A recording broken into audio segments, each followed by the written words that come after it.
വിഴിഞ്ഞം രാജ്യത്തിന് സമർപ്പിച്ചു കഴിഞ്ഞ പ്രധാനമന്ത്രി അല്പസമയത്തിനകം തന്നെ മടങ്ങും. അദ്ദേഹം വിഴിഞ്ഞത്ത് നിന്ന് വിമാനത്താവളത്തിലേക്ക് എത്തിയിട്ടുണ്ട്. ഏത് നിമിഷവും അദ്ദേഹം അവിടെ നിന്ന് പുറപ്പെടും എന്നുള്ളതാണ്. അല്പസമയം മുൻപാണ് ആ ചടങ്ങ് നടന്നത്. ചെറിയ ചടങ്ങായിരുന്നു. പക്ഷേ 3 പേർ മാത്രം സംസാരിച്ചെങ്കിലും അവർക്ക് പറയാനുള്ള കാര്യങ്ങൾ സംസാരിക്കുന്ന കാഴ്ച നമ്മൾ കണ്ടു. രാഷ്ട്രീയം പറയുന്ന കാഴ്ച നമ്മൾ കണ്ടു. എന്താണ് ഇനി തുടർന്ന് അങ്ങോട്ട് ചെയ്യാൻ പോകുന്നതിൽ കേന്ദ്രത്തിന്റെ പൂർണ്ണ പിന്തുണയുണ്ടാകുമെന്ന് പ്രധാനമന്ത്രി ഉറപ്പ് നൽകുന്നതും നമ്മൾ കാണുകയാണ്. ഏത് തരത്തിലേക്കാണ് ഈ പദ്ധതി യാഥാർത്ഥ്യമാക്കിയത് എന്ന് മുഖ്യമന്ത്രി പറയുന്നു. അത് LDF സർക്കാരിന്റെ നിശ്ചയദാർഢ്യമാണ്, ഇച്ഛാശക്തിയാണ് എന്ന് മുഖ്യമന്ത്രി പറയുകയാണ്. ഒപ്പം തന്നെ സ്വാഗതം ആശംസിച്ച മന്ത്രി VN വാസവനും അതേ തരത്തിലേക്ക് തന്നെയാണ് പിണറായി വിജയനെ പുകഴ്ത്തിക്കൊണ്ടുള്ളൊരു പ്രസംഗം നടത്തിയതാണ് നമ്മൾ കണ്ടത്. നരേന്ദ്രമോദിയുടെ അദ്ദേഹത്തിന് പറയാനുള്ള കാര്യങ്ങളും അദ്ദേഹം പറഞ്ഞു വെച്ചുകൊണ്ട് ഉള്ള ഒരു ചടങ്ങ് അതാണ് നമ്മൾ കണ്ടത്. പ്രതിപക്ഷ നേതാവിന്റെ അസാന്നിധ്യവും ശ്രദ്ധേയമായിരുന്നു. അദ്ദേഹം പങ്കെടുക്കില്ല എന്നത് നേരത്തെ തന്നെ പറഞ്ഞതാണ്. അദ്ദേഹത്തിനൊരു ഇരപ്പിടം അവിടെ ഉണ്ടായിരുന്നു, അത് ഒഴിഞ്ഞു കിടക്കുന്നതും നമ്മൾ കണ്ടു. BJPയുടെ സംസ്ഥാന അധ്യക്ഷൻ ഉൾപ്പെടെയുള്ളവർ വേദിയിലുണ്ടായിരുന്നു. അതിൽ ശശി തരൂർ വേദിയിലിരിക്കെ അതേക്കുറിച്ചുകൂടി ഒരു പരാമർശം നടത്തി. ഇന്ത്യ സഖ്യത്തിന് പരിഹാസം നൽകിയ പ്രധാനമന്ത്രി അദ്ദേഹം പറയുന്നത് ഈ ശശി തരൂരിന്റെ സാന്നിധ്യം അത് ചിലരിൽ അലോസരമുണ്ടാക്കുന്നതാണ് എന്ന് പറയുകയാണ്. ആ തരത്തിലേക്ക് കോൺഗ്രസിന് കൂടി പരോക്ഷമായൊരു വിമർശനം നൽകിക്കൊണ്ട് പ്രധാനമന്ത്രി സംസാരിക്കുകയും ചെയ്തു. ശ്രീജിത്ത് വിശദാംശങ്ങളുമായുണ്ട്. അദ്ദേഹം ഉള്ളത് ഇപ്പോൾ വിമാനത്താവളത്തിന് സമീപത്ത് നിന്നാണ്.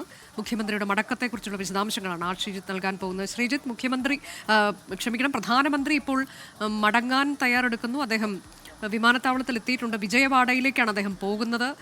എപ്പോഴാണ് അദ്ദേഹത്തിന്റെ വിമാനം പറന്നുയരുക? അനുജ, 2 ഹെലികോപ്റ്ററുകളും ഇപ്പോൾ പ്രധാനമന്ത്രിയുടെ പോകുന്ന വിമാനത്തിന് തൊട്ടടുത്ത് എത്തിച്ചിട്ടുണ്ട്. പ്രധാനമന്ത്രിയും മറ്റ് അദ്ദേഹത്തിൻ്റെ സുരക്ഷാ ഉദ്യോഗസ്ഥരും 2 ഹെലികോപ്റ്ററുകളായി വന്നിറങ്ങിയവർ ഇപ്പോൾ പുറത്തേക്ക് ഇറങ്ങുന്നു. പ്രധാനമന്ത്രിയെ യാത്രയാക്കാനായി ഇവിടെ എത്തിയിരിക്കുന്ന VIP-കൾ, തിരുവനന്തപുരം മേയർ അടക്കമുള്ളവർ ഇപ്പോൾ ഹെലികോപ്റ്റർ നിർത്തി പ്രധാനമന്ത്രി ഇറങ്ങുന്നിടത്തേക്ക് നടന്നു നീങ്ങുന്നതായി നമുക്ക് ഇവിടെ നിന്ന് കാണാൻ കഴിയുന്നുണ്ട്. പ്രധാനമന്ത്രിയെ യാത്ര അയക്കുന്ന ചടങ്ങുകളാണ് ഇപ്പോൾ ഈ വിമാനത്താവളത്തിൻ്റെ ടെക്നിക്കൽ ഏരിയയ്ക്കകത്ത് പുരോഗമിക്കുന്നത്. അതിനുശേഷം 12:45 കഴിഞ്ഞ് ഏത് നിമിഷവും ഈ വിമാനം പുറപ്പെടാമെന്നാണ് നേരത്തെ അംഗീകരിച്ചിരിക്കുന്ന യാത്രാ ഷെഡ്യൂളിൽ പറയുന്നത്. എന്നാൽ ഇപ്പോൾ പ്രധാനമന്ത്രിയെ യാത്രയാക്കുന്ന ചടങ്ങാണ് ഈ വിമാനത്താവളത്തിനകത്ത് നടക്കുന്നത്. BJP നേതാക്കളുണ്ട്, ഒപ്പം തന്നെ നഗരസഭാ മേയർ അടക്കമുള്ള ആളുകളുണ്ട്. അങ്ങനെ പ്രധാന വ്യക്തികളെല്ലാം തന്നെ വിമാനത്താവളത്തിലെ ടെക്നിക്കൽ ഏരിയയിലേക്കകത്ത് നേരത്തെ തന്നെ എത്തിയിട്ടുണ്ട്. അവർ ചേർന്നാണ് ഈ പ്രധാനമന്ത്രിയെ ഇവിടെ നിന്ന് യാത്രയാക്കുന്നത്. പ്രോട്ടോകോൾ അനുസരിച്ചുള്ള യാത്രയയപ്പ് ചടങ്ങാണ് ഇവിടെ ഉള്ളത്.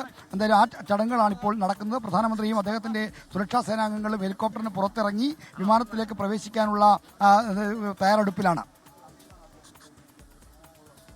അല്പസമയത്തിനകം നരേന്ദ്രമോദി തിരുവനന്തപുരത്ത് നിന്ന് മടങ്ങും. അദ്ദേഹത്തിന് യാത്രയയപ്പ് നൽകുകയാണ്. BJPയുടെ മുതിർന്ന നേതാക്കൾ ഉൾപ്പെടെ അവിടെയുണ്ട് എന്ന വിവരമാണ് ശ്രീജിത്ത് നൽകിയത്. അദ്ദേഹം വിജയവാഡയിലേക്കാണ് പോകുന്നത്. അല്പസമയത്തിനകം അദ്ദേഹം തിരുവനന്തപുരത്ത് നിന്ന് മടങ്ങിപ്പോകും. ഇന്നലെ രാത്രിയാണ് അദ്ദേഹം തിരുവനന്തപുരത്ത് എത്തിയത്. തുടർന്ന് രാജ്ഭവനിലായിരുന്നു അദ്ദേഹത്തിൻ്റെ താമസം.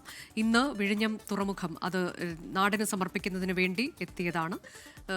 ഏറ്റവും പ്രധാനപ്പെട്ട ഒരു വികസന പദ്ധതിക്ക് കേരളം അങ്ങനെ കേന്ദ്രമായി മാറിയിരിക്കുകയാണ്. ലോകത്തെ തന്നെ സ്വാധീനിക്കുന്ന തുറമുഖം എന്ന തരത്തിലേക്കാണ് ഇതിനെ ഇപ്പോൾ കേരള സർക്കാർ വിശേഷിപ്പിക്കുന്നത്. ഏത് തരത്തിലേക്ക്, ആരുടെ ഇച്ഛാശക്തി എന്നൊക്കെയുള്ളതിലെ തർക്കം അത് ഉദ്ഘാടന വേദിയിൽ, ഈ ഔദ്യോഗിക കമ്മീഷനിങ് ചടങ്ങ് വേദിയിലും അതിൻ്റെ പ്രതിഫലനം നമുക്ക് കാണാൻ കഴിഞ്ഞിട്ടുണ്ട് എന്നുള്ളതും ശ്രദ്ധേയമാണ്. സ്വാഗതം ആശംസിച്ച മന്ത്രി മുതൽ അതിൻ്റെ അത്തരത്തിൽ പരാമർശങ്ങൾ നടത്തുന്നതാണ് നമ്മൾ കണ്ടത്.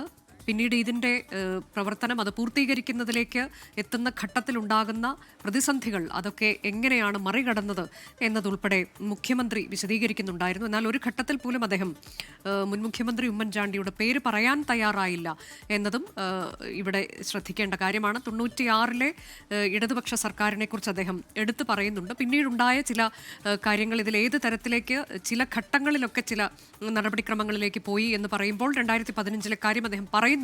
ഒരു കരാർ ഉണ്ടാക്കി എന്ന് പറയുന്നു. എന്നാൽ അതിൽ തർക്കങ്ങൾ കൊണ്ട് അതിൽ മുന്നോട്ട് പോകാൻ കഴിഞ്ഞില്ല എന്നാണ് പറഞ്ഞത്. അവിടെ ഉമ്മൻചാണ്ടിയുടെ പേര് അദ്ദേഹം പറഞ്ഞിട്ടില്ല, പരാമർശിച്ചിട്ടില്ല. പിന്നീട് വന്ന പിണറായി വിജയൻ സർക്കാർ 2016-ൽ അധികാരമേറ്റതിന് ശേഷം നടത്തിയ കാര്യങ്ങൾ വിശദമായി തന്നെ അദ്ദേഹം പറയുകയാണ്. ചില പ്രതിസന്ധികൾ ഉണ്ടായി. ആ പ്രതിസന്ധികളെയൊക്കെ ഏത് തരത്തിലേക്ക് തരണം ചെയ്തുകൊണ്ട് ആണ് മുന്നോട്ട് പോയത്.